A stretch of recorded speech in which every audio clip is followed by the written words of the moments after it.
I got him, Glenn. The head of HR, Christopher Zambrano. The Mafia Don's kid? Based on what? 4 sources. Anonymous tip, guard at the docks, an FBI agent familiar with the case, and Zambrano himself. He admitted it to you? I don't think he was yelling at me because he's innocent. I hear Donnelly's already filed the indictment.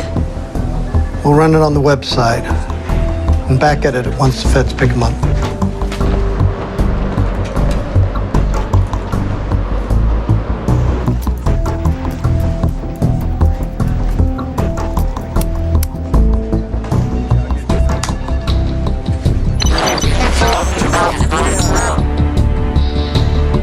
Well, the cat's out of the bag, but Miss Angelus is not out of danger yet.